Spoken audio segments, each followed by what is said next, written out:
안녕하십니까. 자, 우리 함께 측량 및 지형공간정보 기술사 내용을 다루고 또 함께 학습할 주현승이라고 합니다. 아마 저를 아시는 분도 많이 계실 거예요. 예, 오랫동안 제가 강의를 많이 했는데 이렇게 카메라를 대놓고 강의를 촬영하면서 하는 거는 또 이번이 처음이네요. 예, 과거에는 이제 다른 방법에 의해서 파워포인트라든지 여러 가지에 의해서 그 강의하는 내용들, 특히 이제 기술사 강의에 대한 내용들을 배급을 했었는데 이런 기회가 돼서 또 여러분들하고 만나게 됐습니다. 사실 기술사는 쉬운 시험은 아닙니다. 우리 학계에 그 박사라는 최고의 타이틀이 있다면 업계에서는 가장 높은 타이틀이 이 기술사라는 거죠. 그 영어로도 프로페셔널 엔지니어, 완전히 프로가 된 엔지니어라고 얘기를 합니다. 그러다 보니까 이 기술사 시험은 참 어려워요. 쉽지가 않고 한두 달에 해결되는 문제가 아닙니다. 그렇기 때문에 많은 인내가 필요할 거고 또 많은 절제가 필요할 거예요. 그리고 미리 이제 공부를 시작하기 전에 제가 당부를 좀 드리고 싶은데, 일단 이 기술사 시험은 마음 먹었을 때 그냥 매달려 갖고 집중적으로 하고서 빨리 끝내고 나오셔야 됩니다. 그래야 정신 건강에도 좋고 육체 건강에도 좋아요. 이거를 뭐 마치 장기 계획을 세워서 5년, 6년 이렇게 계획을 세우고 추진하시는 분을 제가 주변에서도 봤어요. 근데 10년이 넘어도 악담을 하는 건 아닙니다. 오해하지 마세요. 근데 단기간에 끝내려는 노력이, 그런 각오가 없으면 굉장히 지루한 싸움이 돼요. 그래서 가급적 빨리 끝내는 게 좋고, 여러분들이 답안지를 준비하셨을 때 거기에 그 답안지의 유효기간이 그렇게 오래 안 간다는 얘기입니다. 그래서 많이 듣죠. 제가 어떤 질문을 듣냐면, 기술사 시험 보려면 뭘 해야 돼요? 예. 그럼 뭐 사실은 뭐 얘기할 게 뻔해요. 기본에 충실해야 됩니다. 그리고 시사성에 밝아야 됩니다. 그 얘기는 또 뭐냐면, 시사성이라는 거는 이제 어떤 그 주변 환경적인 얘기도 있지만, 트렌드, 현재 국가에서 추구하는 방향이나 이런 것들이 어떤 내용이고, 또 그러다 보니까 거기에 물려서 나오는 그런 문제들이 굉장히 어떻게 보면 시대 흐름적인 것들이 많이 나와요. 한마디로 북한이 예전에 몇 년도인가요? 벌써 꽤 오래됐는데 NLL을 침범했을 때 거기 NLL에 대한 문제가 우리 기술사 시험에 나왔어요. 또 우리나라에서 위성이 지속적으로 올라가고 어느 정도 안정된 궤도를 갖게 되니까 아리랑에 대해서 묻는 문제들이 무척 많이 나왔습니다. 이런 것들도 굉장히 그 시사성하고도 관련이 있고, 또 거기다가 또 하나 더 중요한 거는 얼마나 많은 빈도로 나오는 기출 문제들이 있는지 상당히 있거든요.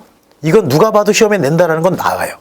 그런 것들은 여러분들이 꼭 집어서 기본으로 베이스로 챙겨 들고 가셔야 돼요. 그리고 가장 처음에 한 말이지만 기본이 중요하다. 기본 측량에 대한 얘기를 완전히 이해하고 그 다음에 현대의 어떤 어드밴스드한 그 최신 기술들이 적용이 돼야만 서술을 풀어나가기도 편합니다.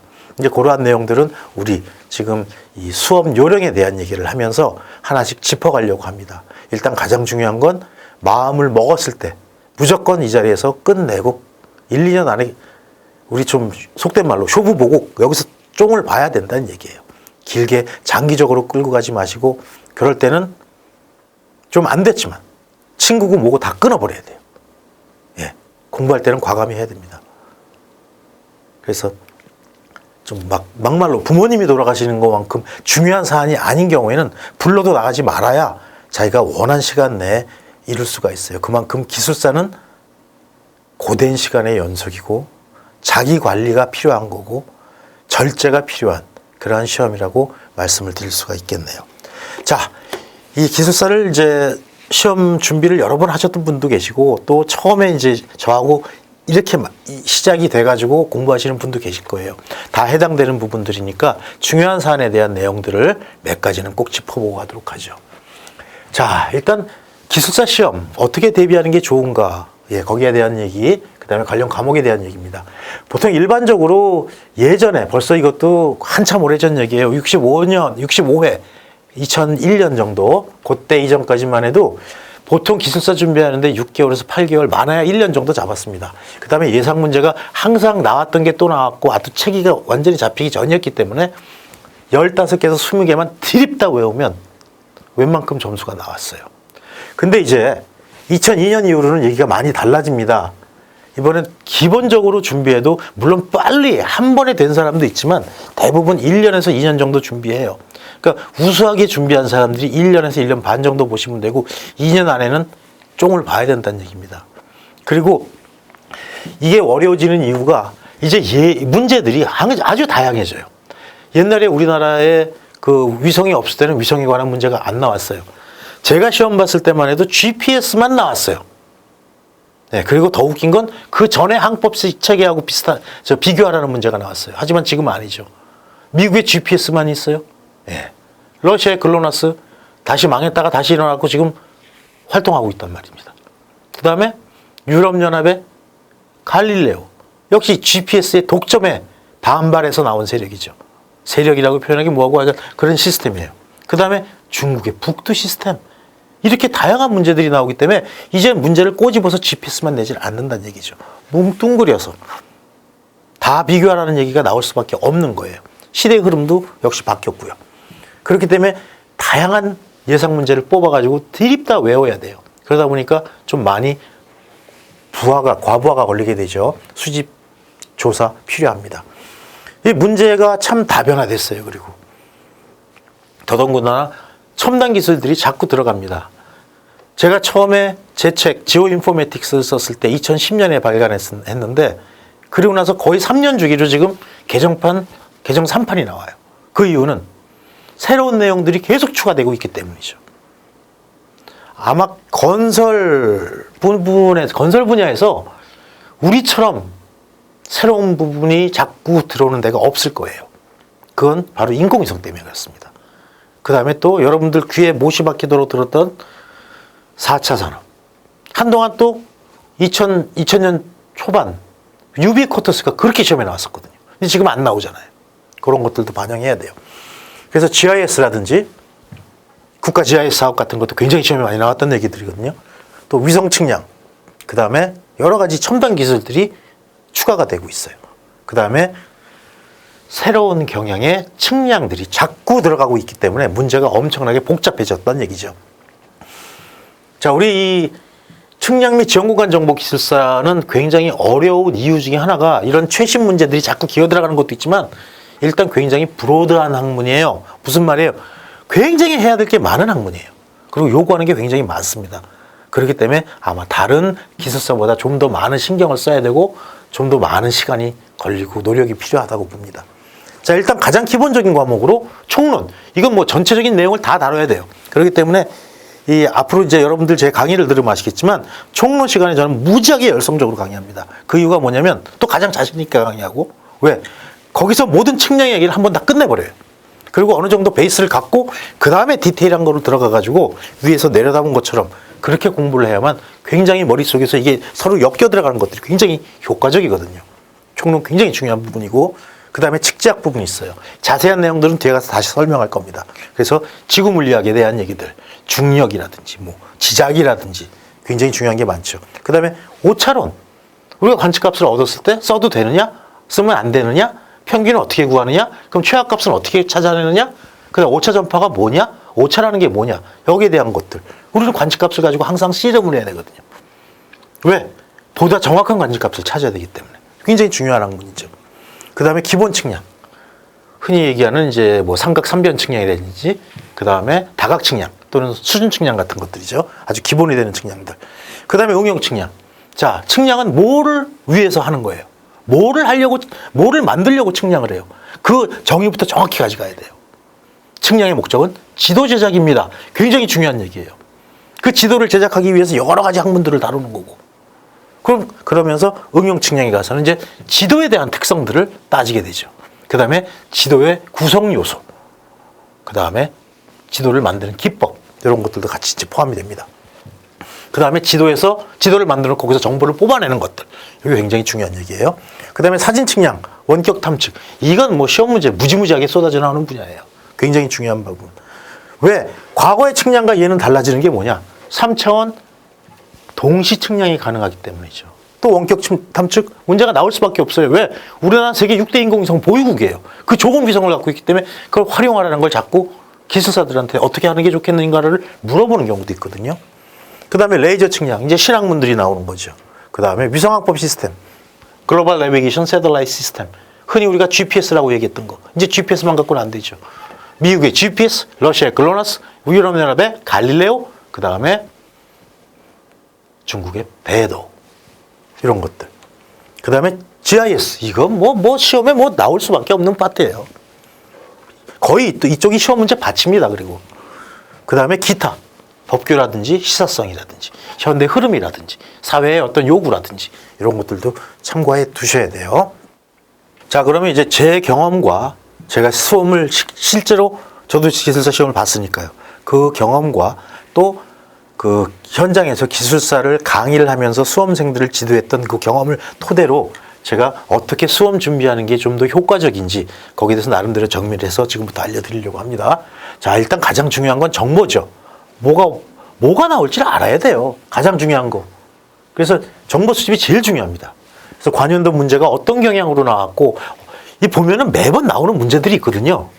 뭐 전통적인 문제, 예를 들어서 정확도, 정밀도 이런 거는 꼭 나와요. 그래서 예를 들어서 한두 번 안 나왔다 그러면 나올 타임이 된 거예요.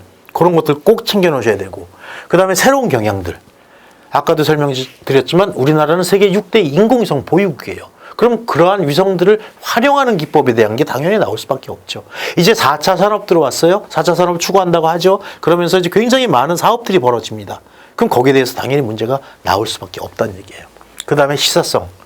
이제 지금 현재는 이제 북한하고의 관계가 그렇지만 과거에 이제 아까 설명드린 것처럼 NLL을 북이 침범했을 때 그 NLL에 대한 그 영토 영해 측량 뭐 이런 문제도 나온 적이 있었거든요.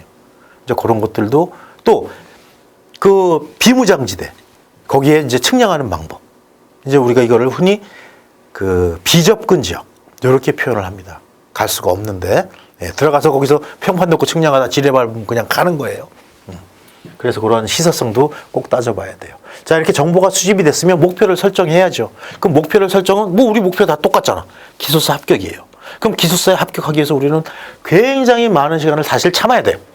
아까도 설명드렸지만 친구고 뭐고 다 관계 끊으세요. 네. 1년, 2년 정도 관계 끊었다가 갈 친구면 그건 인생 동안 안 만나는 게 나아요. 그 친구도 이해해 줄 거예요. 내가 성장하면 너한테 밥 더 사줄게, 술 더 사주고.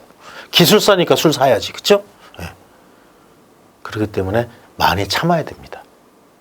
그리고 주말 시간을 많이 활용해야 돼요. 방법 없어요. 우리 어차피 대부분의 사람들이 그 교재 하나 딱 들고 이 동영상 강의 들고 절에 들어가서 2달만 있으면 도사돼서 나올 수 있어요. 아무것도 안 하고 그것만 하면. 근데 우리 형편이 그렇게 안 되잖아요. 직장도 다녀야 되고 애도 봐야 되고 그렇죠? 때로는 빨래도 해야 되고 밥도 차려야 되고 어쨌든 간에 이렇게 낭비하는 시간을 최소화시켜야 돼요. 그리고 짜투리 시간을 많이 활용하세요. 이제 이런 특히 동영상 같은 게 좋은 게 뭐냐면 우리 지하철이나 버스 타고 들으면서 그냥 자더라도 귀에 꽂고 자면 계속 반복해서 듣다 보면 그게 언젠가는 아니 일단 뇌에는 들어가요. 언젠가는 이게 응용이 돼서 튀어나올 수가 있다는 얘기입니다. 그래서 인내를 해야 돼요. 그 다음에 이 답안지는 응용하는 거예요. 내 자신의 답안지는 세상에 나쁜이 못 만들어요. 그리고 그게 나한테는 제일 좋은 답안지예요. 남이 만든 답안지 아무리 기가 막히게 서술을 잘했다 하더라도 그걸 내가 가지고 공부해서 그대로 베껴 쓸 수 있을 것 같아요? 절대 안 됩니다. 여러분들 답안지를 만들어가지고 계속 연습하다 보면 어떤 특징이 나오냐면요. 한 줄 끝나고 다음 줄 시작할 때 뭐로 시작했지? 라는 것까지도 기억이 나올 수 있어요. 이거는 덤으로 얻는 거예요. 보너스예요. 보너스. 그러면 서술할 때 굉장히 편해요. 그러니까 자신의 답안지를 이용해서 자신의 답안지를 만들어내야죠. 창조하고. 그래서 꼭 그거를 활용해서 그 답안지가 내 보물이다라고 느끼고 그거 나중에 시험 끝난 다음에 누가 달라고 줘도 돼요. 왜? 그 사람들한테 보물이 아니에요. 나한테만 보물인 거지. 이렇게 목표를 설정해서 한 걸음 한 걸음 나아가야 돼요. 그러고 나면 이제 아까 여기서 설명한 것처럼 시나리오화를 해가지고 그 다음부터는 뭐예요? 팔뚝힘이에요. 저도 기술사 시험을 보고서 100분씩 4시간 보잖아요. 4교시 되면요. 갈겨 쓰다가 나오거든요. 사실 뭐 생각하고 뭐고 없어. 그냥 시간 내에 풀고 나와야 돼요. 그럼 4교시 돼서 풀다 보면 팔이 아파요. 사방에서 보여요. 팔 털고 있는 사람들. 팔 아파서. 이 정도로 그냥 갈기다 나오는 거예요. 그러니까 팔뚝 힘도 굉장히 중요합니다. 그래서 저는 그랬어요. 여러분들한테 도움이 될지는 몰라도 저는 그 일제 우호주의자는 아니에요. 근데 일본제 볼펜이 굉장히 펜이 부드럽게 돌아가는 볼펜들이 있어요. 그거는 우리가 서술할 때 굉장히 편해요. 그 다음에 이제 이 손잡이가 고무로 되어 있는 것들. 그건 손도 많이 써도 좀 덜 아프거든요. 그래서 그런 것들 활용하는 것도 굉장히 좋은 방법 중에 하나예요. 그 다음에 우리 현장에, 시험장에는 뭐 자나 이런 거 못 갖고 들어가죠. 하지만 주민등록증은 갖고 갈 수 있거든요. 그래서 가급적 여러분들 표 그릴 때도 그걸 대고서 아주 정밀하게 그릴 필요 없어요. 그냥 똑바로 그어줬다라는 그 티만 나도 그 답안지는 어쩌면 심사위원한테 감동을 줄 수도 있습니다. 그런 것도 찾아야 돼요. 뒤에서 다시 이제 점수 따는 방법에 대한 얘기를 할 거예요. 그래서 반복 연습을 해야 됩니다. 인간은 망각의 동물이에요. 안 하면 까먹어요. 그렇기 때문에 계속 반복 연습을 해가지고 답안지를 썼던 거 몇 번씩 반복해보고 또 자기 자신이 채점을 해보고 그러면 굉장히 좋아요. 저는 이제 제가 수년 동안 이 얘기를 수험생들한테 했는데 지키는 사람을 단 한 번도 못 봤거든요. 제 눈앞에서는. 가장 좋은 거는 2사람 정도 또는 아주 많아야 3사람 정도 같은 공부하는 그룹을 만드세요. 그리고 일주일에 한 번 정도 문제를 내 갖고 상대방한테 주세요. 다 셋이 돌려가는 거죠, 둘이나. 그 다음에 그걸 다시 받아갖고 채점을 해보세요. 이 채점자의 위치가 되면요, 얘기가 완전히 달라요. 여러분 몇 번만 채점하면 눈이 확 튀어요. 실제로. 아, 이 채점하는 사람도 이런 생각으로 하겠구나. 인간은 거의 비슷해요. 그것도 굉장히 좋은 방법이에요. 자, 답안지 작성할 때 이제 고려될 사항이 있습니다. 이 답안지가 좀 특이해요. 자, 일단 시간의 제약을 받습니다. 아까 설명드렸지만 한 교시가 모두 100분씩 치러지죠. 자, 그리고 1교시가 이제 용어 정리 문제라고 제가 써놨어요. 또는 이제 단술 서술이라고도 표현해요. 그리고 13개의 문제가 주어집니다. 이것도 이제 제가 시험 볼 때 이런 거 없었어요. 근데 시간이 지나다 보니까 틀이 잡힌 거죠. 13개 문제가 주어지고 그 중에 10문제를 풀어서 다 맞으면 100점인 거예요. 11 건드리지 마세요. 예, 이거는 괘씸죄에 걸립니다. 자, 그래서 100분 동안 100점 만점으로 달려나가는 거고 2교시부터 4교시는 이제 논술형이죠. 완전한 논술형. 서론, 본론, 결론이 갖추어져야 되는 완전한 서술식 문장들이에요. 그래서 각 100분이 주어집니다. 그래서 300분, 위에 거하고 합쳐서 400분. 그래서 400분 동안 400점 만점으로 시험을 보죠. 그러다 보니까 답안지 쓰는 양도 꽤 있어야 돼요. 뒤에 가서 답안지를 자세하게 설명을 드리겠지만 이 답안지 양이 절대적으로 부족하다. 좋은 점수 받을 수 없습니다. 자, 그 다음에 문장력이 요구돼요. 답에는. 우리가 답에 쓸 때 구어체, 이거 안 되죠. 뭐 이런 측량을 할 때 높이가 안 맞아서 2단을 아시바사코 올라가다가 뭐 넘어져갖고 미끄러졌는데 뭐 이런 표현을 쓰면 안 된다는 얘기예요. 현장 지식을 쓸 때 이제 그러니까 현장 지식을 써놓는 건 굉장히 좋습니다. 내가 이런 경험이 있다라는 걸 어필하는 거거든요. 근데 거기다가 이제 뭐 현장에서 작업을 하다 보니까 뭐 개판 5분 전이었고 뭐라 그래요, 뭐 통박으로 하다 보니까 이런 말 들어가면 안 된다는 얘기예요.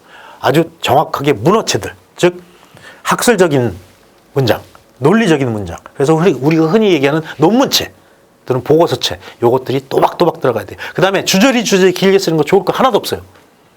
간단, 명료, 정확하게 딱딱 끊었으면 읽는 사람도 뭘 읽었는지 쉽게 알 수가 있거든요. 자, 그 다음에 이제 답안지도 제약이 있다고 얘기를 했어요. 자, 종래는 10페이지짜리 시험을 봤는데 요즘에는 얘기가 달라졌죠.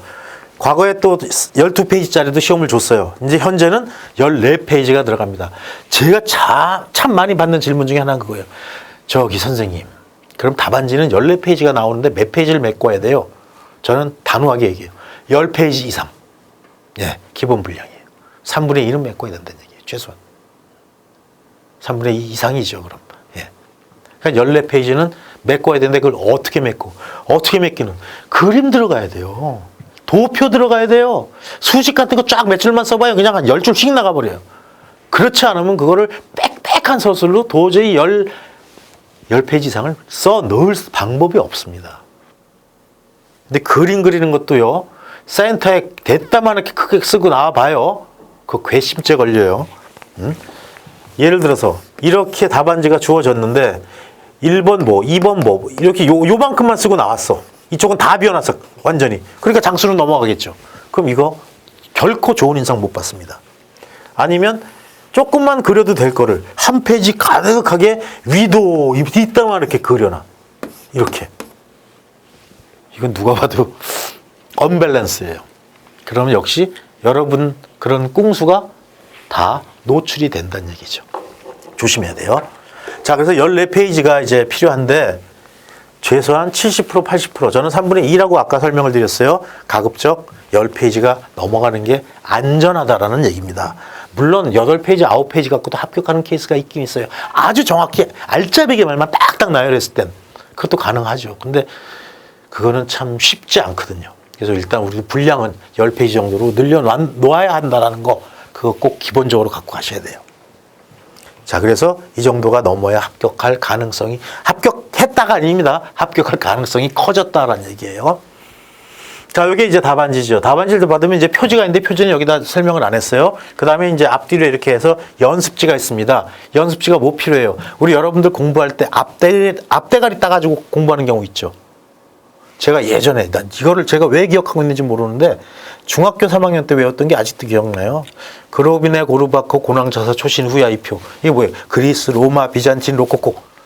이 미술사가 아직 떠오르거든요. 근데 중간에서 그걸 하나를 헷갈리기 쉬우면 아예 여기다가 그걸 쫙 써놓은 거. 그리고 내가 토를 달아놓고 시작하는 거예요. 이건 컨닝이 아니에요. 시험장에서 내가 풀어놓고 거기서 그걸 엮어갖고 가는 거기 때문에. 그래서 이 연습지를 활용하면 굉장히 좋아요. 그리고 이 연습지는 하다가 뭐 망치거나 뭐 낙서하는 거긴 하지만 찢지는 못하게 되어 있습니다. 그래서 그냥 붙여 놓으셔야 돼요. 그 답안지 훼손하면 안 됩니다. 그리고 이제 이게 본론에 들어가는 답안지죠. 그래서 여기 희미하게 보이지만 번호 있고 이렇게 줄을 띄워놨어요. 그 얘기는 여러분들도 답안지를 작성할 때 1번 뭐뭐뭐뭐뭐 그 다음에 1번 이렇게 들어가서 시작하는 게 좋다는 얘기예요. 또 뭐뭐뭐뭐 그 다음에 1번 또 이만큼 들어가서 그 다음에 뭐 A 그럼 또 이만큼 들어가서 우리가 이거 인덴트 준다 그러죠. 앞뒤어쓰기 요렇게 들어가면 편해요. 그래서 여기도 이렇게 줄들이 이렇게 있는 거예요. 네.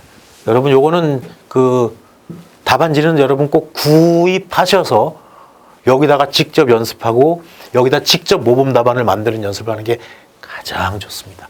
그래야 내가 이렇게 쭉 서술하다가 여기서 어떤 게 끝나는지 요것도 기억이 날 수가 있다 그랬잖아요. 그래서 앞면이 이렇게 있고 뒷면이 이렇게 있고 그래서 이게 모두 14페이지가 주어지는 그러한 형식입니다. 답안지들. 답안지는 이거 시중에서도 팔아요. 그러니까 이런 거 구해서 연습해 보는 게 굉장히 좋아요. 답안지. 자, 그럼 답안은 제일 중요한 게 우리가 공부하는 것도 중요하고 그 다음에 그 공부가 녹아 들어가는 게 답안지잖아요. 답안 작성을 어떻게 해야 되는지 한번 살펴볼게요. 일단 우리가 문제를 받으면요. 다 알지는 못합니다. 여러분들이 저하고 공부를 다 끝까지 했다고 해서 기술사 100점 맞을 수는 없어요. 예.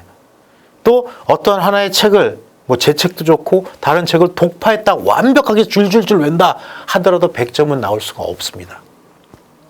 우리는 합격하는 게 목적이지 100점 맞는 게 목적이 아니거든요. 그러면 저하고 강의를 충분히 다 숙지를 하고 들어가시면 최소한 합격 점수 이상의 것을 서술할 수 있다는 거죠. 자, 잘하는 문제가 나와요. 물론 모르는 문제도 나올 수 있어요. 잘하는 문제가 먼저 나왔어. 이건 무조건 이건 죽여야 돼요. 아주 자세하고 아주 세세하게 서술해요. 그림 같은 거, 도표 같은 거 다 집어넣으면서. 이건 페이지 분량이 좀 많이 늘어져도 좋아요. 그 다음에 중간 난이도가 있어요. 이거 조금 공부하다가 말았는데 이것도 그냥 놓칠 수 없어요. 이것도 일단은 가져가야 됩니다. 그 가져가는 가장 중요한 방법이 답안 서술하는 방법이거든요. 그래서 항상 제가 이제 강의를 하면서 얘기를 해요. 자, 1번 정의부터 갑시다. 이 얘기 굉장히 무조건 어떤 거든지 예를 들어서 뭐 구가량에 대해 써라. 그럼 1번 구가량의 정의, 2번 구가량과 구면삼각형, 3번 활용 방법 이렇게 1번, 2번, 3번 딱딱딱딱 나눠서 쓰는 그래야 답안지도 명료해지고 보는 사람도 오 이걸 이렇게 썼구나. 구구절절 문장을 길게 끌고 가지 마세요. 어떻게? 간단, 명료, 정확하게 꼭 필요한 말만 집어넣어가지고 짧게 문장을 끊어버리는 게 제일 좋아요. 자, 어쨌든 중간 난이도가 나왔어. 그럼 이거 적당히 작성이지 방법 없잖아요. 제일 중요한 건 정의를 써야 돼요. 그래야 쓸 만큼 늘어간다는 얘기죠. 근데 모르는 문제가 나왔어요. 자, 우리 1교시 시험을 한번 예를 들어 볼게요. 1번부터 13번까지 문제가 주어졌어요. 그러다 보니까 딱 훑어보니까 한 5개, 6개는 내가 쓸 수 있어. 그럼 일단 이 문제는 순서 상관없죠? 먼저 가장 시간 되는 데까지 할애해서 자세하게 써야 됩니다. 그 다음에 2문제. 알듯 말듯해 공부한 것 같기도 하고 그럴 때는 1번 정의부터 풀어가지고 가급적 아는 대로 써 내려가세요. 3번 모르는 문제.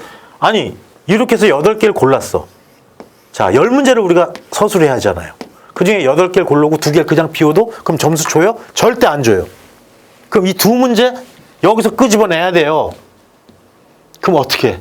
이제 이게 우리가 속된 말로 하는 동정 점수를 얻어내야 된다는 얘기예요.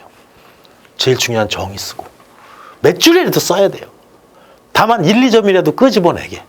아, 운 좋으면 알아요. 혹시 4.5점 나올지? 그건 모르는 거예요.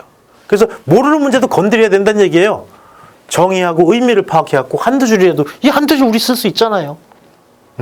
그렇게 해야 10문제를 다 건드릴 수가 있어요. 물론 딱 시험지를 봤는데 10문제가 다 자신 있어. 야, 이거 이만큼 좋은 거 없어요. 근데 그러기는 무지무지 힘듭니다. 어떻게 보면 기숙사 시험이 공평해요. 사람마다 아는 지식이 틀리고 경험이 다르기 때문에 네가 아는 거 골라서 써라라는 거니까 고맙기도 하죠. 무조건 10개 다 써라가 아니기 때문에. 이제 그럴 때 아는 거를 다 고르고 나서는 모르는 문제도 이렇게 손을 대야 된다는 얘기입니다. 그래서 의미하고 정의 요걸 기준으로 해가지고 그래서 정의는 반드시 끌고 가야 돼요. 측량의 정의, 영역, 위치 결정, 특성 해석 이렇게 가듯이. 그럼 그거 갖고 말을 만들어 봐요. 자, 지금 측량의 정의를 내가 예를 들어서 설명했어요. 영역, 위치 결정, 특성 해석. 그거 갖고 제가 측량의 정의를 이끌어 볼게요. 이게 키워드를 통해서 말을 만드는 기법입니다. 처음에 뭐가 나왔어요? 영역이 나왔죠. 측량이란 영역, 지표, 지하, 수중, 해양, 우주공간 등 인류의 활동이 미치는 모든 영역에서 위치 결정이 나왔죠. 상호 재점 간의 위치를 결정하고 특성 해석이 나왔죠. 그 특성을 해석하는 학문이다. 그러니까 영역, 위치 결정, 특성 해석 요 3가지 키워드만 알면 나처럼 말을 만들어낼 수가 있다는 얘기예요. 측량이란 지표, 지하, 해양, 우주공간 등 인류의 활동이 미치는 모든 영역에서 상호 재점 간의 위치를 결정하고 그 특성을 해석하는 학문이다. 깔끔하잖아요. 정의 만드는 게. 그러니까 용어를 통해서 가장 기준이 되는 키워드를 통해서 정의를 만들어가는 습관을 갖고 이렇게 답안지를 작성해야 됩니다. 그럼 하나 더 나가볼까요? 사진 측량의 정의? 사진을 이용해서 영역, 위치 결정, 특성 해석 끝났잖아요. 이렇게 끌고 가야 돼요. 자, 그 자세한 항목에 대한 내용들은 각각 그 과목에서 설명을 하도록 하고요. 자, 용어 정리가 10문제예요. 자, 6문제 잘하는 게 나왔어요. 그러면 잘하는 문제는 무조건 자세하게 서술해야 돼요. 기본 한 페이지. 10문제니까 한 페이지에 하나씩 쓰면 10페이지가 메꿔져요. 그 정도 분량이 되겠죠. 그래서 어떤 건 한 장, 어떤 건 더 잘하는 건 한 장 반까지도. 그래서 굉장히 많이 서술하세요. 절대 이렇게 해서 잘 서술해도 10점은 못 나옵니다. 안 나옵니다. 여러분, 내가 다 문제 내고 내가 채점해도 10점 못 줘요. 예. 저만 안 해도 틀린 거 빼가지고 트집 잡습니다. 10점은 안 나와요, 논술에서. 그러니까 8, 9점이면 상당히 잘 받는 점수예요. 자, 그 다음에 중간 난이도, 알뜰 말뜻한가. 요 2번째 해당된 거죠. 알뜻 말뜻한 문항들. 중간 난이도. 그럼 요거는 이제 반 페이지나 3분의 1 페이지라도 채워둬요. 그러면 이제 4, 5점 정도 나올 수 있을 거예요. 정의만 잘 써도. 그 다음에 두 문항. 자, 여기서 10개를 골라야 되는데 6개뿐이 안 고르고 놔두면 두 문항은 점수가 아예 없어요. 1점도 안 줘요. 근데 2줄, 4줄이라도 끄적거려야 돼요. 정의나 뭐 이런 걸 써가지고. 그러면 운 좋으면 3점도 받을 수 있어요. 자, 요거 한번 합산해 볼까요? 6문제 잘하는 거 갖고 7, 8점 정도 맞으면 45에 48 나와요. 예, 이 정도면 50점 가까이 근접한다는 얘기예요. 그 다음에 요거 갖고 또 4점에서 8점 뽑아내죠. 그 다음에 마지막 4점이라도 뽑자 이거죠. 2문제 갖고 2점씩 해서 4점. 이거 합치면 60점 넘어가요. 이거. 절대 한 문제라도 포기하지 마세요. 모르는 것도 쓰세요. 그래야 답안지가 메꿔집니다. 1, 2점이라도 얻어요. 1, 2점 모여봐요. 작지 않아요. 60점 이상이 득점이 돼야지 우리가 합격을 하기 때문에 과락은 없어요. 기술사 시험에는. 예. 자, 그 다음에 이제 중요한 게 관연도 출제 동향을 분석하는 게 굉장히 중요하죠. 그래서 빈도별로 제일 많이 나온 놈들, 그냥 줄줄줄 지금 말하면 다 나오는데 시간이 또 시간 관계상 뭐 예를 들어서 아까 얘기했던 정확도 정밀도 잊을만 하면 나와요. 사진 측량 무조건 나와요. 예. 공선 조건 요것도 잊을만 하면 꼭 튀어나와. 그런 것들이 있어요. 그건 무조건 준비해야 돼요. 예. 그래서 빈도를 파악하고. 그러니까 단원별로 분석을 해야 됩니다. 자, 이것도 굉장히 중요한 얘기예요. 우리 아까 측량의 단원들이 굉장히 많았죠. 그 중에서 제일 빈도가 높은 놈들이 있어요. 예를 들어서 뭐 터널 측량? 토탈 한 시험에, 한 회 시험에 한 번 나올까 말까. 그 뭐하러 거기다 애를 쓰냔 말이죠. 버릴 건 버리세요, 과감히. 그래야 찾을 걸 더 땡기지. 그 단원별로 분석을 해야 되고, 그 다음에 이제 뽑아가지고 발췌를 해가지고 공부를 해야 됩니다. 자, 출제 방법은요. 일단 출제는 옛날에는 교수 2사람, 실무자 1사람이 들어갔는데, 현재는 교수 1사람, 실무자가 2사람. 즉 실무 쪽에 또 비중을 많이 둔다는 얘기가 있었어요. 근데 이거는 정확한 얘기는 아니에요. 어쨌든 간에 교수와 실무자가 같이 들어갑니다. 우리는 딱 시험 문제 보잖아요. 아, 이거 어떤 교수 들어갔구나. 나와요. 왜? 그 사람이 쓰는 용어가 있어요. 예를 들어서 우리는 영상소라는 표현을 쓰는데, 예를 들어서 뭐 화소 이게 나왔다. 아, 이거 어느 대학교 교수 들어갔구나. 이런 게 있습니다. 그런 것들도 잘 판단하면 좋죠. 그 다음에 채점. 채점은 이 3사람이 보름간 채점을 합니다. 자, 그래서 이 단답 용어를 정리를 해야 되는데, 답안지에 제일 중요한 거 아까 정의 얘기했죠. 측량의 정의부터 끌어냈어요. 측량. 예, 그거. 정의를 한두 줄로 요약한 다음에 논술체로, 문어체로 정리하는 습관을 가져두시고, 여러분 답안지를 그렇게 모범 답안을 만드세요. 나만의 답안지. 그래서 키워드 암기해야 된다 그랬어요. 예, 키워드 굉장히 중요하잖아요. 아까 측량이 정의할 때 풀어냈던 거, 영역, 위치 결정, 특성에서. 이런 키워드들. 그 다음에 GIS를 정할 때, GIS에서 가장 중요한 거, 정보화, 그 다음에 효용성의 극대화. 요 2가지 갖고도 GIS의 정의를 만들어낼 수가 있거든요. 그러니까 이런 키워드별로 암기하는 거 무지무지하게 중요합니다. 그 다음에 동의어들. 이거 측량이 왜 어렵냐면요. 아까 그 굉장히 브로드한 학문이라는 얘기도 있지만, 동의어가 굉장히 많아요. 자, 여러분, 레벨 측량이 정확해요? 수준 측량이 정확해요? 아니면 고조 측량이 정확해요? 또 답하려고 그런다. 답하면 안 돼요. 왜? 같은 말이에요. 우리가 나중에 이제 측량의 분류에 대해서 이제 총론 시간에 다루겠지만, 자, 대지 측량과 소지 측량이란 말이 있어요. 2개가 대별되는 말이죠. 근데 또 이 각각의 동의어들이 측지 측량과 평면 측량이란 말이 있어요. 그럼 대지 측량은 측지 측량과 동의어인 거고, 소지 측량은 평면 측량과 동의어인 거예요. 자, 아까 대지 소지 갖고 우리가 느끼는 게 뭐예요? 아, 넓은 지역, 좁은 지역. 그쵸? 네. 그럼 측지하고 평면에서 느끼는 거 뭐예요? 측지는 좀 그렇죠. 평면? 아, 그럼 측지는 이거 3차원으로 표현한 거네. 아니, 높이값까지 표현한 거네. 맞아요. 그렇게 연상해서 갖고 들어가야 된다는 얘기예요. 그래서 동의어. 그 다음에 용어풀이. 자, 구, 과, 량. 이거 뭐야? 구체에서 과하게 나타나는 양, 구과량. 이렇게 말을 갖고 들어가야 된다는 얘기예요. 그래서 용어가 굉장히 중요하다는 얘기입니다. 기복변이, 기복이 있으니까 별이가 생기기 기복변이에요. 그것도 멋있게 풀어볼까요?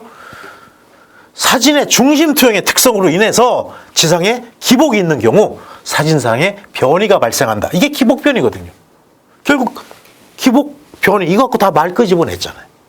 이렇게 용어를 가지고 말을 만드는 연습을 많이 하시는 게 굉장히 유리합니다. 또 시험장에서 당황하지 않고 서술을 하다가 서술 막히거든요. 하지만 용어에서 빼내면 그게 굉장히 그런 그 가능성이, 그렇게 될 가능성이 굉장히 줄어들기 때문에 답안지를 썼는데 굉장히 편한 마음으로 접근할 수가 있어요.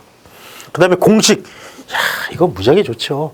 공식 하나 쓰고 여기서 A는 뭐, B는 뭐, C는 뭐, 요거 하나 꺼내봐요. 벌써 한 7, 8줄 쫙 나가죠. 네. 이 공식을 이용하는 거 굉장히 중요합니다.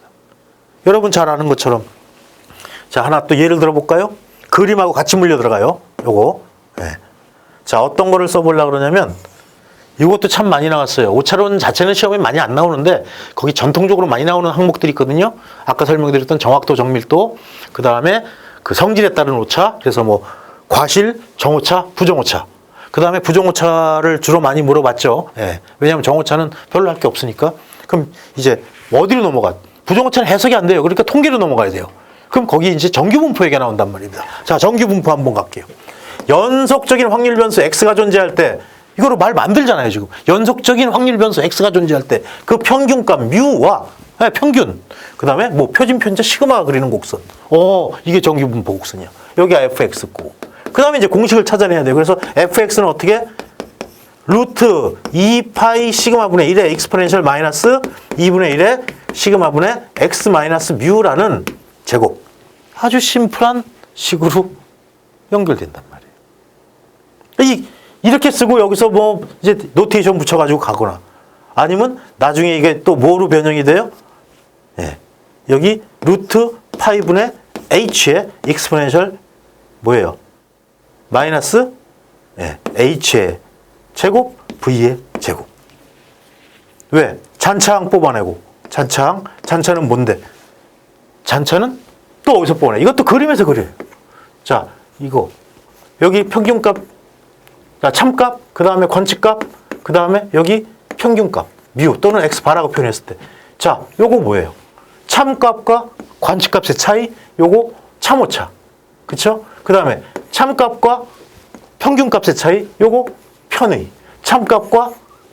참값이 빠지고 이번에 관측값과 평균값의 차이, 요거 잔차잖아. 그 잔차. 그럼 잔차는 못 빼기 뭐? 요거 x 마이너스 뮤.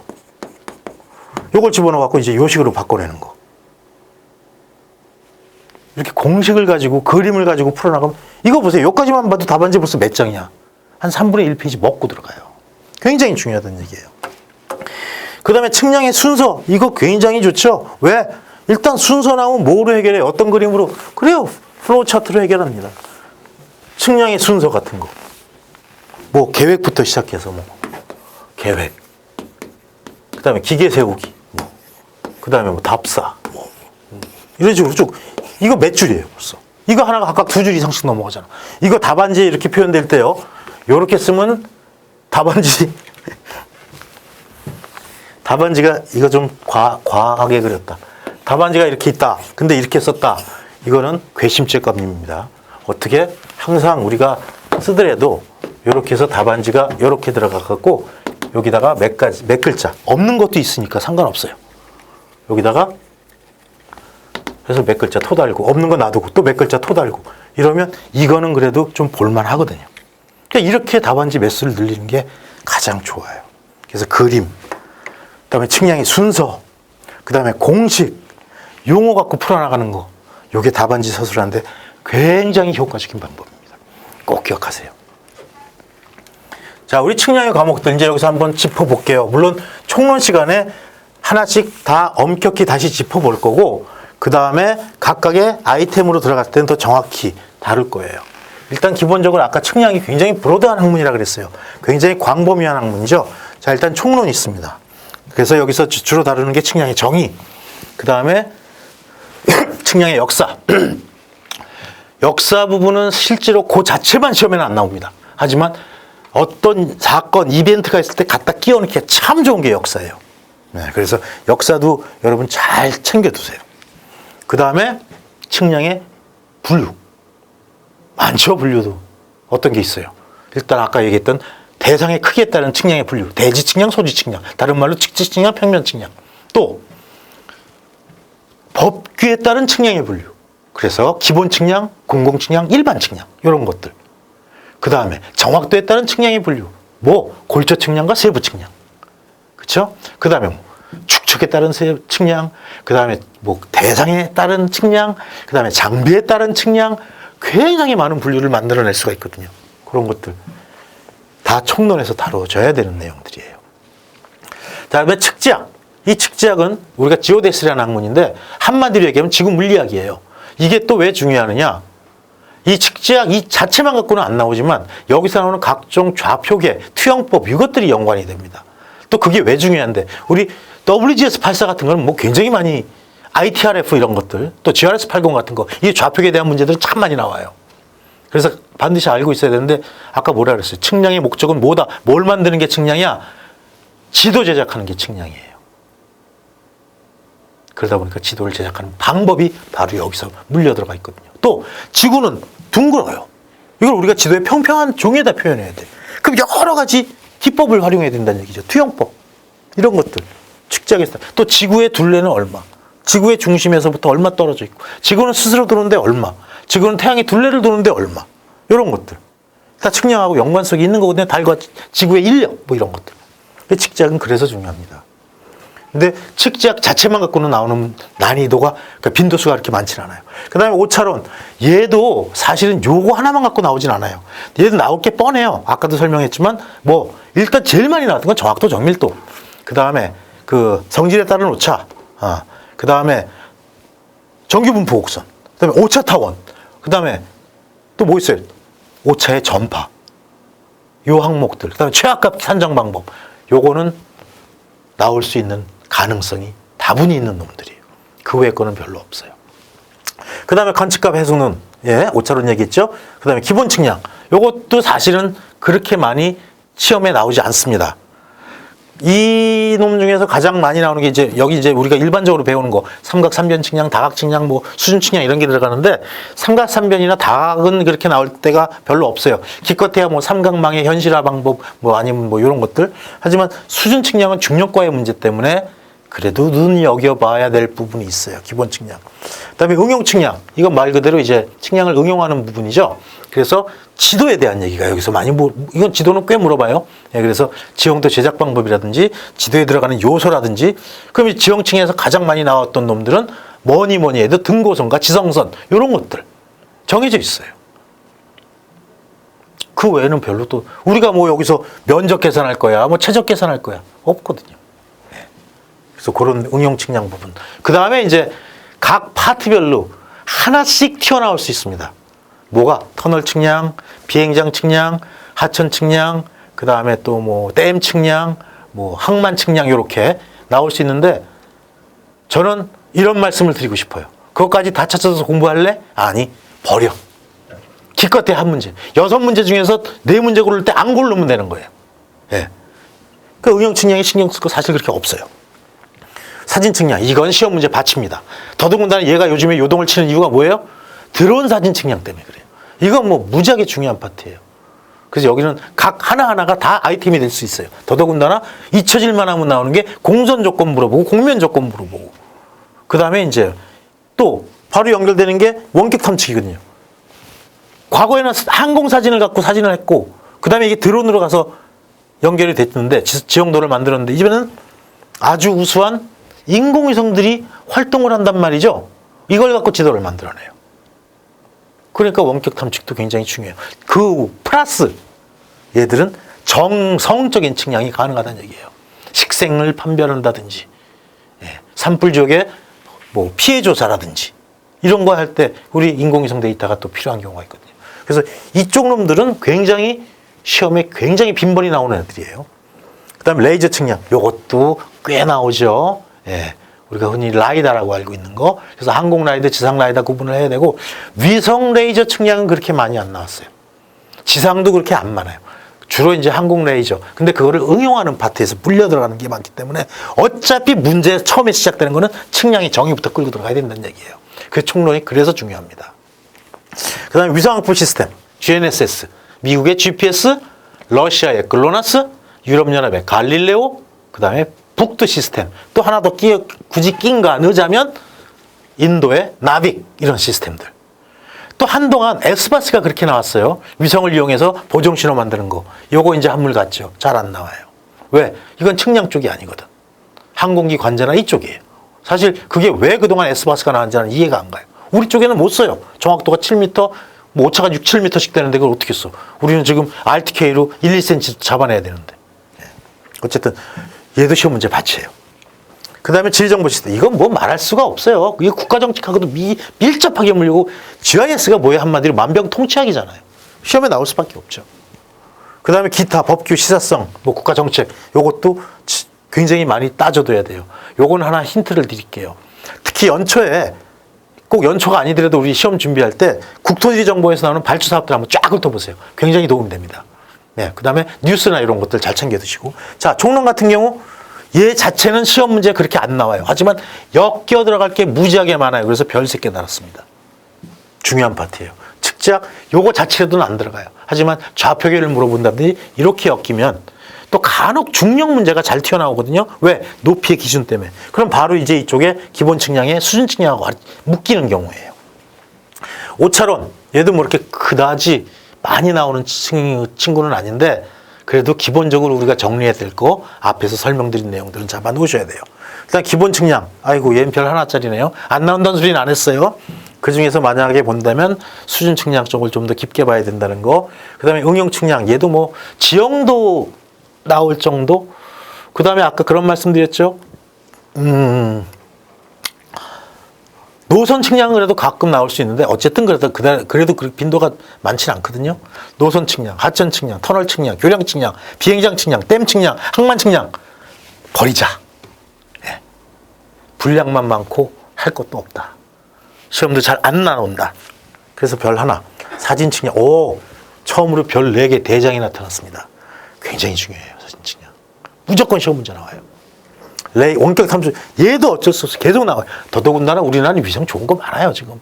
단지 문제가 이제 로켓이 없어서 위성을 우리가 못 날린다는 얘기, 그게 아쉬운 거지. 우리나라 위성은 굉장히 질 좋은, 굉장히 높은 해상도의 위성들을 많이 갖고 있습니다. 중요해요. 원격 탐측. 그 다음에 레이저 측량 같은 경우는 사진이나 원격 탐측, 사진 측량, 원격 탐측보다는 그렇게 많이 난이도가 높진 않지만 그래도 꾸준히 나오고 있는 놈이에요. 요것도 정리해 두실 필요가 있어요. 이건 뭐 정리할 거 별로 없어요. 원격 탐측, 레이저 측량은. 그러니까 딱 필요한 것만 요약해 놓으시면 굉장히 한 단계 덮고 홀가분하게 넘어갈 수 있는 그런 시스템이에요. GIS 이건 5개도 붙을 수 있어요. 무조건 시험에 나옵니다. 무조건.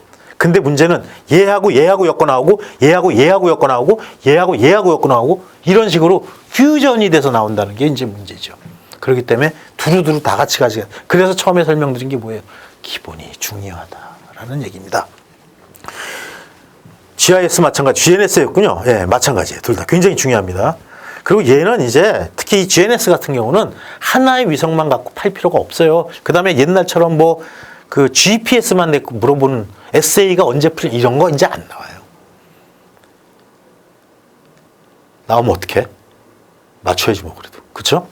대신 이제 모든 항법 시스템을 통과하라는 거 아니면 어떤 정치적인 그런 영향 이제 이런 것들이 주로 시사성하고 끼어가지고 나올 확률이 굉장히 많습니다.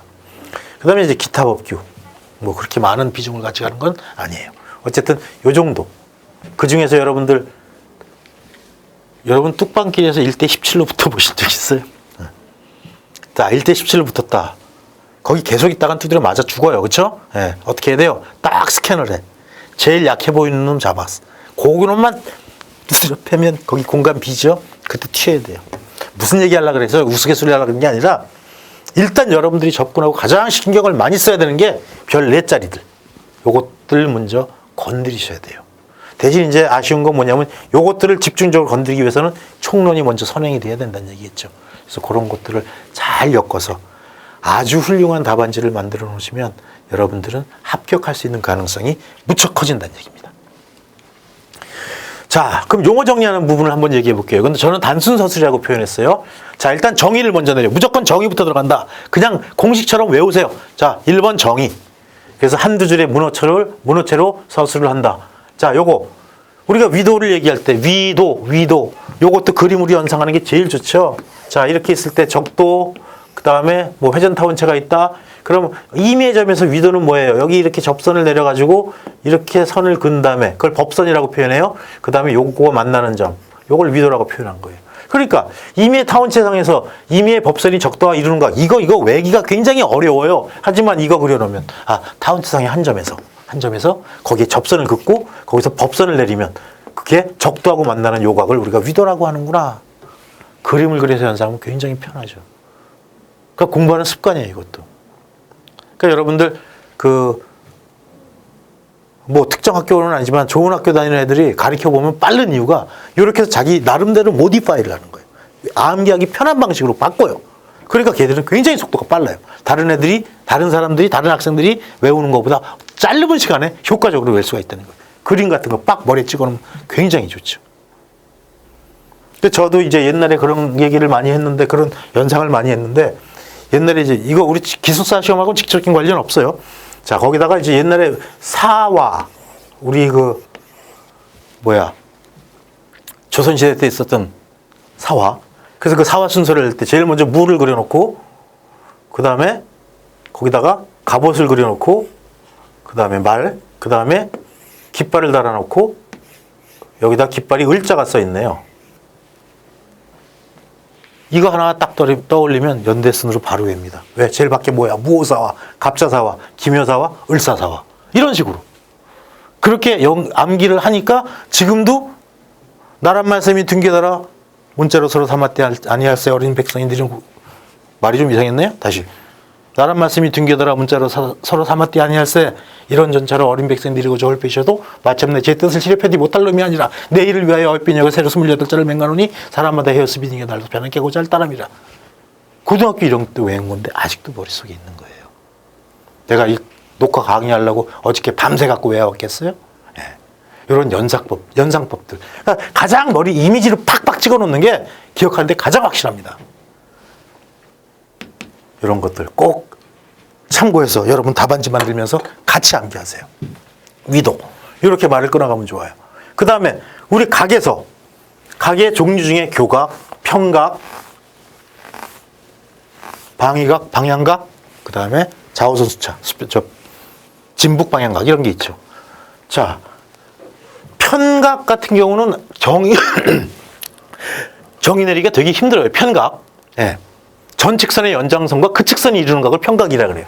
그럼 그거는 말을 만들기도 힘들어요. 전측선의 연장선과 그 측선이 이루는 각. 뭐야 이거. 그림 그리면 끝나.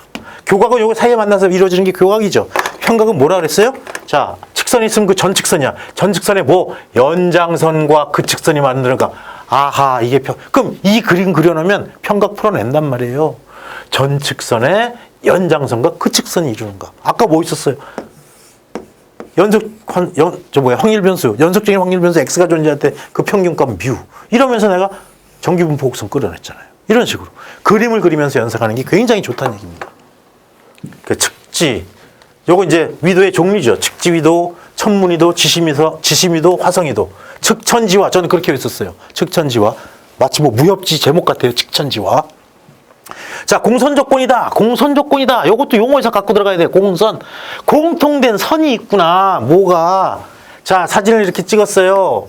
사진을 찍고 여기 좌표각에서 원점에 지상점이 있다. 그러면 여기 카메라가 이렇게 해서 사진을 찍으면 카메라가 여기서 사진을 찍겠죠. 그쵸? 이럴 때 렌즈의 중심, 그 다음에 상점, 지상의 상점. 요게 공선, 한 선에 존재해야 된다. 이 미점은. 이게 공선 조건이죠. 공선 조건이죠. 렌즈의 중심이 아니고 사진상의 상점이죠. 예, 지상점. 다 한 선에 존재해야 한다. 공선 조건이. 그러니까 지상점, 사진상의 상점, 투영점이 일직선상에 존재해야 된다. 공선 조건. 왼쪽 사진, 오른쪽 사진 두 개 있으니까 P1, P2로 나타났을 거고. 투영점, O1, O2. 이게 O1. 이게 O로 표현한 거죠. 그 두 개면은 이게 어떻게? 이렇게 해서 P2, P1 이렇게 해서 좌표축 만들고 O2, O1, P. 요게 뭐? 일직선상에 존재해야 된다는 거. 국면 조건은 이 6개가 한 면에 존재해야 된다. 이렇게 용어를 가지고 끌고 가세요. 자, 그 다음에 동의어들. 다각 측량. 다른 말로 트래버스 측량. 다른 말로 도근 측량 또는 도근점 측량. 요렇게 동의어들이 나오는 건 같이 가져가야 돼요. 이게 뭔 소리래요? 이렇게 하면은 안 된다는 얘기죠. 수준 측량, 고제 측량, 레벨 측량 아까도 얘기 나왔었죠? 동의어들은 꼭 잡고 들어가요. 자, 예를 들어 볼게요. 그런 문제는 안 나와요. 수준 측량에 대해 써라. 그러면 난 답안지를 어떻게 쓴지 아세요? 1번 수준 측량 하면 1정의 수준 측량이란 고저 측량 또는 레벨 측량이라고도 하며 봐. 벌써 한 줄 넘어가죠. 이게 답안지 쓰는 방법이에요. 그래서 눈치 못 채게 분량을 늘리는 거죠. 굉장히 중요합니다. 또 영어가 들어가면 더 좋아요. 영어는 또 더 길게 써. 그러니까 원어들도 꼭 챙겨두세요. 한문은 쓰지 마세요. 요즘 채점하시는 분이 한문을 잘 모르는 사람이 있어갖고 오히려 한문 썼다가 역효과를 당한 사람을 제가 본 적이 있어요. 한문은 공부할 필요도 없지만 공부할 필요가 없다는 게 아니라 답안지에 굳이 그게 들어갈 필요는 없지만 한문보다 영어가 훨씬 유리하다고 저는 생각을 합니다. 개인적인 서술이에요. 자, 그 다음에 굉장히 중요한 얘기. 이 깡패처럼 붙어다니는 놈들. 구면삼각형과 구가량. 구가량은 뭐예요? 구체에서 과하게 나타나는 량. 뭔데? 삼각형, 평면삼각형은 내각의 합이 180이 되는데 구면삼각형은 수박 위에서 삼각형 그린 거하고 똑같은 거죠. 그럼 내각의 합이 180도보다 크다는 얘기예요. 언제? 여기서만 나타나는 특성이에요. 그러니까 이거를 물어봐도 얘가 서술돼야 되고 구가량을 물어봐도 구면삼각형이 반드시 정의가 돼야 된다는 얘기예요. 무조건 붙어 다녀야 돼요. 그런 것들 꽤 많아요. 우리 또 DEM, DSM, DTM 이거 우리 GIS 시간에 설명할 거예요. 얘들도 무조건 토지의 그 지상 표고 모델링이죠. 붙어 다니는데 레스터 나오면 무조건 벡터 들어가야 돼요. 또 벡터 나왔다 그러면 벡터하고 스칼라 적지 마세요. 이건 우리 쪽의 얘기가 아닙니다. 레스터와 벡터가 들어가는 게 우리 쪽의 얘기예요. 이미지하고 그 벡터 데이터. 굉장히 중요한 얘기죠, 이거. 그다음에 측량의 순서, 이건 플로우 그려가지고 뒤에서 한번 제가 사진 측량의 플로우를 그려놓은 그림이 이따가 올라올 거예요. 그거 한번 보시면 쉽게 이해가실 겁니다. 요거를 무조건 활용해야 돼요. 네. 정의, 제일 중요하죠. 거기에 키워드들이 들어가야 될 거고, 동의어들이 있으면 다 갖다 집어넣는다고 생각하시면 되고, 그 다음에 꼭 묶어 다니는 깡패처럼 같이 다니는 놈들 꼭 묶어서 같이 끌고 다녀야 되고, 그 다음에 작업 순서, 플로우 차트 얼마나 그 칸 넓히기 좋아요. 이런 것들 챙겨 가져가세요. 그 다음에 그림, 위도의 종류. 아까 오차곡선 그렸죠? 위도의 종류. 위도도 모두 네 가지예요. 측천지화, 예. 자, 타원체에서 시작해가지고 여기서 내리면 이건 측지 위도. 그 다음에 타원체가 아니라 지오이드에서 내려가지고 이미점에서부터 끌어내리면 이거는 천문위도. 그 다음에 타원체에서 어디 센터로 바로 내려뜨려 버리면 중심으로 들어갔죠? 지심위도. 그 다음에 장반경과 단반경을 나눠가지고 이 점에서 이 장반경으로 올린 다음에 내려가서 센터로 연결하면 화성위도. 측천지화. 근데 사실 이 위도 문제는 요즘 그렇게 나오진 않습니다. 어쨌든 간에 이렇게 그림을 그려서 풀면 굉장히 좋아요. 오차곡선도 마찬가지였고요. 그 다음에 오차 전파 공식, 기복변의 공식 같은 거 굉장히 쓰기 좋거든요. 공식도 쉬워요. 네. 그런 걸 꼭 활용하세요.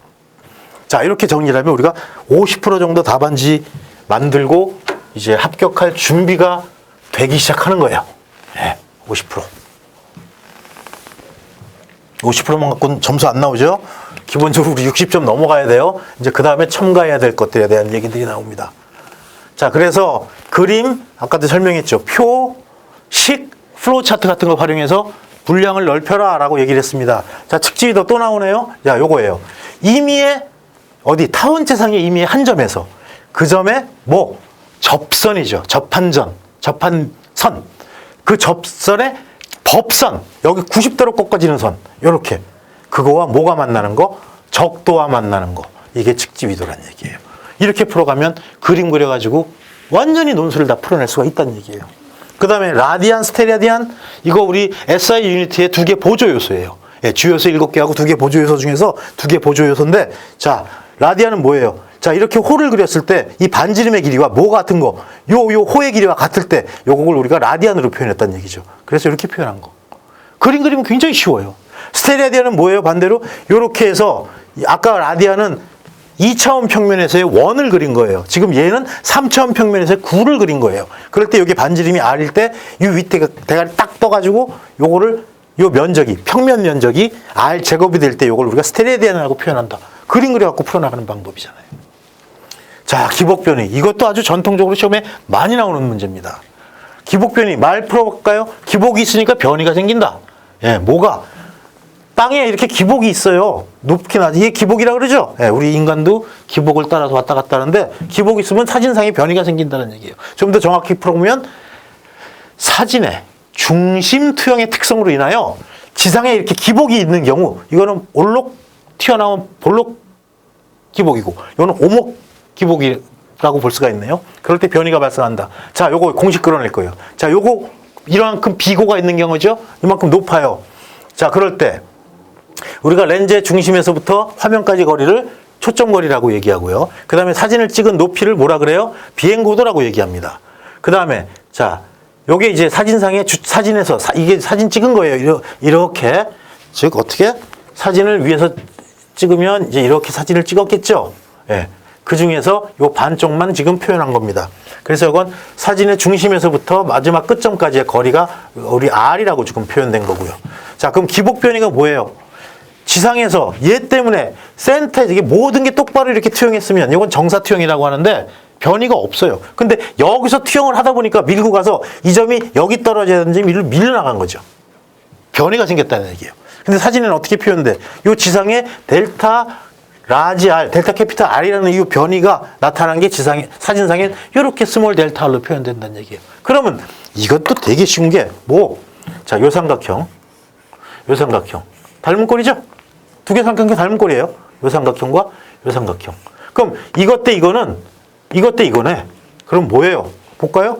R 대 F는 이 거리 대 이 거리는 밑에 거니까 이 거리 대 델타 R 대 H. 델타 R 대 H. 그래서 델타는 어떻게 했어? 이거 뭐 두 개 이렇게 붙고 이렇게 붙으면 수식 풀어낼 수 있잖아요. 그래서 델타 라지 R은 F분의 H 곱하기 R 이렇게 쓸 수가 있고 또 뒤에서 이제 이거 자세하게 나오겠지만 나중에 이제 요 삼각형 요 지우고 갈게요. 헷갈리니까. 자, 요 삼각형하고 요 삼각형도 닮은 꼴이에요. 요거 막국지 가로 같고 이 각 같아요. 수평하니까. 그러면 이렇게 쓸 수가 있거든요. 그럼 이거 대 이 거리는 요거 대 이 거리네. 그렇죠. 그래가지고 요거 풀었으면 여기서 요거 두 개 묶고 요거 두 개 묶으면 F 곱하기 델타 R은 그 다음에 델타 곱하기 H. 그래서 스몰 델타 R은 이렇게 쓸 수가 있고 위에서 구한 요 값을 여기다가 집어넣으면 이렇게 풀 수가 있어요. 여기서 안 끝내요. 자, 기복변이. 아예 문제라고 생각하고 내가 끌어볼게요. 기복변에 대해 서술하라. 10점짜리가 나왔다. 가정을 해보죠. 1번 기복변이. 정의부터 시작하죠. 1번 정의. 기복변이란 사진의 중심 투영 특성으로 인하여 그렇죠? 기복이 있는 경우, 지상에 기복이 있는 경우 사진상에 나타나는 변이를 기복변이라 한다. 그 다음에 2번 원리. 그림 그려요. 그 다음에 식습니다. 3번 활용. 어디다 활용해요? 자, 요 공식으로 끝나요. 기복변이는, 즉, 요거는 얘에 비례하죠. 자, 기복변이는 비고에 비례해서 나타난다. 또 기복변이는 뭐에? 비행고도에 반비례해서 나타난다. 그럼 이렇게만 써줘도 뭐 다 읊어먹지 말고 그 정도만 읊어먹어도 1번 정의, 2번 원리, 3번 활용. 완전한 10점짜리 서술이 이루어진다는 얘기예요. 자, 그 다음에 이제 플로우 차트 갖고 끌어나가는 거. 뭐 플로우 차트, 이거 얼마나 좋은지 몰라요. 답안지 들어가면. 자, 모든 측량은 계획부터 시작합니다. 딱 하나 빼놓고 원격 탐측. 그건 뒤에 자세하게 설명을 드릴게요. 자, 계획을 세워요. 그 다음에 지상 기준점 측량을 해야죠. 왜? 사진을 찍었을 때 그 점이 지상에 어떤 점과 매치가 되는지 찾아 나가야 되니까. 그라운드 컨트롤 포인트를 잡아놓고 사진을 찍습니다. 예, 그 다음에 항공 삼각 측량을 하고 도화를 하죠. 그러면서 종이 지도를 만들었어요. 이게 주로 종래에 활용했던 사진 측량 플로우예요. 자, 근데 이제 물론 여기 이제 지상 기준점 측량과 더불어서 대공 표시를 하는 경우도 있을 거고, 그 다음에 이렇게 촬영한 다음에 끄집어내가지고 정사 투영을 하고 정사 투영 사진을 만들고 거기다 등고선을 입혀갖고 정사 투영 사진 지도를 하는 경우가 있어요. 또 편의 수정을 한 다음에 사진 집성을 하고 사진을 모자이크처럼 다 모은 거죠. 예, 축척을 맞춰가지고 그 다음에 사진 지도를 제작하는 방법이 있어요. 또 현대에는 도화한 다음에 수치도를 해갖고 디지털 맵을 만들어내죠. 이렇게만 들어가면 이쪽 B고 이쪽 B더라도 나름 짜임새 있어 보이잖아요. 답안지에 뜩 들어가 봐요. 자, 쉬어볼게요. 한 줄, 두 줄, 세 줄, 네 줄, 다섯 줄, 여섯 줄, 일곱 줄, 여덟 줄, 아홉 줄, 열 줄, 열한 줄, 12줄, 3분의 2 페이지 나갑니다. 이런 게 효자예요. 안 그러면 페이지 다 못 메꿔요. 글로만 가지고는. 챙겨 드세요. 이렇게 되면 이제 70% 정도가 완성이 되는 거죠. 이제 합격에 점점 우리는 다가가고 있어요. 자, 그래서 단답 용어. 요거는 이제 그림, 표, 공식 플로우 차트 이제 쭉 얘기를 했던 건데, 요걸 이용해서 우리가 기본적으로 정의를 만들어내고요. 그 다음에 정의를 통해서 이론을 끄집어내야 돼요. 아까 우리 기복변이 기억이 나죠? 기복변이의 정의, 기복변이는 사진의 중심 투영의 특성으로 인하여 지상에 기복이 있는 경우 사진에 생기는 변이를 기복변이라 한다. 그럼 반드시 지상에 기복이 있어야 돼. 그쵸? 그 다음에 이론, 기복변이 이론 아까 그림 그려가지고 공식 유도해냈죠? 예. 그거 유도하기 되게 쉬워요. 한 3번만 해보면, 3번도 아니라 2번만 해보면 다 돼. 그 다음에 이론 다음에 나중에 특징, 활용. 기복변이의 뭐 특징. 기복변이는 뭐 비행 고도에 반비례한다. 기복변이는 그 다음에 비고에 비례한다. 이런 것들. 3번 해갖고 1번, 2번, 3번 딱 정리해서 들어가면 깔끔해요. 이런 식으로 답안지 작성해야 된답니다. 그 라이다 같은 경우를 또 예를 들어놨죠. 자, 라이다의 활용, 라이다의 정의, 라이다란 뭐다. 그 다음에 라이다의 원리, 뭐예요? 비행기에서 레이저 포 쏴가지고 다다다다다닥 찍어갖고 모든 점에 포인트 클라우드를 뽑은 다음에 그게 비행기가 쭉 지나가니까 땅을 스캔하고 오는 것처럼 느껴져요. 그 원리, 그다음 특징. 그다음에 라이다 활용. 이렇게 1번, 2번, 3번 또는 때로는 4번. 더 심한 건 때로는 5번까지도 들어가는 경우가 있어요. 근데 일단 10점짜리는 이렇게 정리하는 게 가장 효과적이에요. 구가량 또 나왔네요. 구체에서 과하게 나타나는 양, 구과량. 일단 용어에서부터. 그래서 구가량의 정의. 구가량이란 구체에서 과하게 나타나는 양이다. 이렇게 쓰면 안 돼요. 뭐라고? 구면삼각형에서 우리가 내각의 합을 결정할 때 평면삼각형에서는 180도가 나오지만 구면삼각형에서는 180도보다 큰 값이 얻어진다. 이 큰 값을 구가량이라 한다. 이렇게 쓰면 되죠. 그다음에 구가량과 구면삼각형 그림 그려갖고 다시 설명해주고 그리고 특징들 써주면 이렇게 정리하는 게 가장 좋습니다. 이게 모범 답안이에요. 계산 방법이 또 필요하면 공식 있죠? 구가량 어떻게 구해요? 예, 이 구가량은 엡실론은 각도, 삼각형의 내각의 합. 그래서 뭐 각 알파 더하기 각 베타 더하기 각 감마 빼기 180도. 이 공식 있잖아요. 또 뭐가 있어요? 구가량 구하는 공식. R분의 R제곱분의 F의 로초. 이런 식으로. 이건 이제 반지름이죠. 그 다음에 면적. 그 다음에 요거. 로초. 206129라는 이건 뒤에 가서 설명할게요. 이런 식으로 계산하는 방법을 서술해주면 좋다는 얘기예요. 자, 그래서 이제는 10점짜리 이렇게 정리했고, 이제 30점짜리 문제. 25점짜리죠? 25점짜리 네 문제에서 100점 만점. 자, 일단은 이건 논리적인 서술이라고 표현했고, 완전 논술이라고 내가 표현을 합니다. 이걸 세부화 시켜야 돼요. 세부화해서 정리해야 되고, 세부 목차를 전개해요. 그래서 각각 하나의 아이템별로 잡아가지고, 물론 정의는 정의대로 가요. 근데 얘는 정의라고 쓰지 말고, 개요하고 들어가는 게 제일 깔끔합니다. 서론도 별로예요. 개론이 제일 좋은 것 같아요. 개요. 그래서 세부 목차를 정리하고 거기에 대한 사항들을 정리해요. 이렇게 서술하는 게 좋아요. 그러니까 개요라고 설명해놨죠. 이 개요에 이제 보통 정의가 들어가요. 또는 때로 필요하면 배경이 들어가고 요약이 들어갈 수가 있고, 이 배경 같은 거는 역사적으로 들어가서 그 본론에 들어갈 수도 있습니다. 그 다음에 본론을 유추하죠. 그래서 문제가 물어보는 그대로 순서가 있다면 그 순서대로 답을 해주는 게 가장 좋습니다. 자, 여기 이제 역사나 특징 분류 같은 게 이제 여기 끼어 들어갈 수가 있고요. 물론 이거 본론 안에 포함되는 거예요. 그 다음에 이제 결론을 내려줘야 돼요. 그래서 여기 이제 현황이나 문제점. 보통 논술이라는 건 그래요. 뭐가 문제다? 이렇게 하니까 해결됐다. 그 다음에 더 좋아할 것으로 판단된다. 요거죠. 자, 이런 문제가 있다. 이게 해결 방안이다. 이게 본론이에요. 결론은 그렇게 돼서 앞으로는 어떻게 될 것 같다.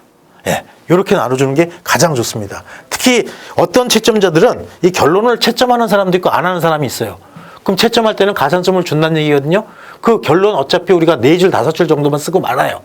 뒤에 가서 그런 얘기가 또 나오겠지만 주로 이렇게 해서 뭐 새로운 좌표계를 도입해 봤더니 이렇게 발전 방향이 있을 것으로 판단된다, 사료된다. 내 생각인데 뭘 할 거야. 내가 결론. 그렇게 내리는 게 그래도 논술의 짜임새가 맞는다는 얘기입니다. 그러니까 결론은 그렇게 점수를 그렇게 뭐랄까 결론에 틀리면 점수 뺏긴다 이거라고 생각하지 마세요. 자, 그래서 이제 거기 한 예가 있나요? 자, 예를 들어 산사태 호우지에게 모니터링 방법에 대해 논술하라. 시험에 나왔던 문제예요. 그럼 자, 모범 답안 예시는 어떻게 해? 일단 산사태 모니터링 한 번은 측량으로 가야 돼. 그러니까 측량이 정의를 끌고 들어가야 된다는 얘기예요. 그래서 총론은 굉장히 써먹을 때가 많아요. 총론은 굉장히 중요합니다. 그 다음에 산사태 호우지 결국 지도 만드는 방법이네. 모니터링 방법이 우리 쪽에선. 그쵸? 예. 지도 제작 방법. 그래서 지상사진, 산사태 지역에서 우리 평판 들고 들어갈래요? 토탈 들고 들어갈래요? 안 되죠. 결국은 위에서 떠서 봐야 된다는 얘기.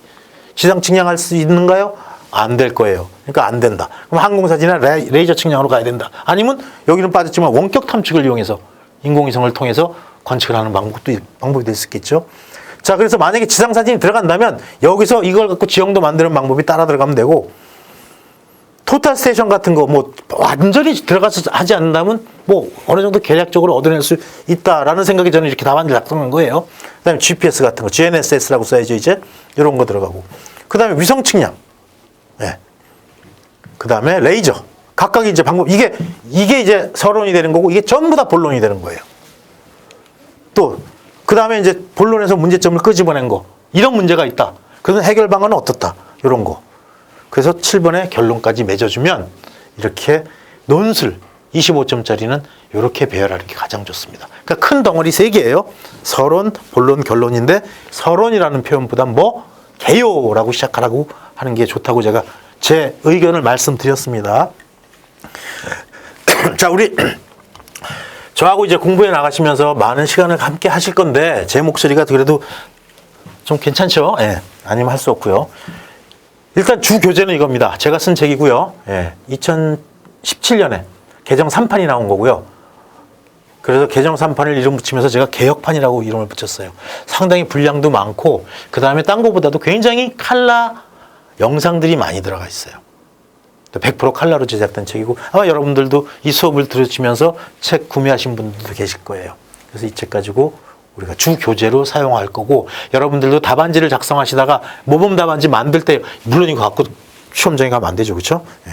모범 답안을 만들 때 이 책을 참고해서 자기 나름대로 컴팩트하고 짜임새 있는 답안지를 만드는 연습을 하시면 굉장히 좋을 거예요. 이 책이죠? 예. 지오인포메틱스라는 책. 예. 그래서 이제 뭐 2011년에 그 저술상도 받았고요. 토모카쿠에서 나름대로는 굉장히 베스트셀러라고 나가는 편이에요. 근데 잘 아시겠지만 이공계에서 적은 베스트셀러가 돼도 그렇게 돈을 많이 못 법니다. 어쨌든 이제 이 책을 가지고 기본 베이스로 설명을 하면서 필요한 것들 설명드릴 거예요. 뒤에 가서도 우리 다음 슬라이드에서 이 책 활용법에 대한 얘기 또 한번 다룰 겁니다. 자, 그 다음에 이제 강의 노트를 이제 제가 이렇게 만들어서 여러분들한테 여러분들이 가질 수 있도록 준비를 할 건데요. 이런 식으로. 지금 우리 여기서 제가 강의하는 슬라이드를 전부 다 발췌를 해가지고 이렇게 한 페이지에 옆으로 모여서 4페이지씩 배열해가지고 일반적인 글씨로 볼 수 있을 정도로 많이 써놨어요. 그 다음에 또 이게 제가 강의 전문용으로 만들다 보니까 일부러 공식 같은 거는 여기 슬라이드로 보면 색깔이 보이지만 출력하면 안 보여요. 그런 컬러를 끄집어낸 게 있거든요. 연한 하늘색. 이건 출력해도 안 나와요, 잘. 그런 것들은 여러분들 제가 중요해서 일부러 비워놓은 거니까 그런 거는 같이 한번 공식을 따라 써보시면 많은 도움이 될 겁니다.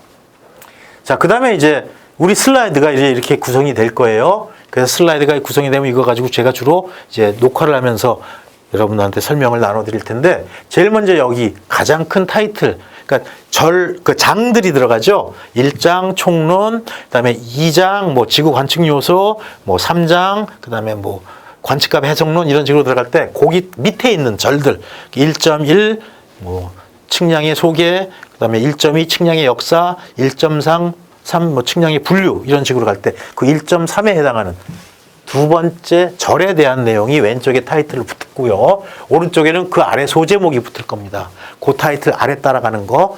그 다음에 여기 각각의 슬라이드의 제목에는 거기서 우리가 이 슬라이드에서 다루고자 하는 주제, 어떤 건 한 페이지, 어떤 건 세네 페이지까지 쭉 연결되는 그런 그 슬라이드가 될 수도 있고요. 그 다음에 이제 여기 오른쪽에 이게 바로 아까 앞에서 설명드렸던 지오인포메틱스라는 그 책의 페이지 참조 번호예요.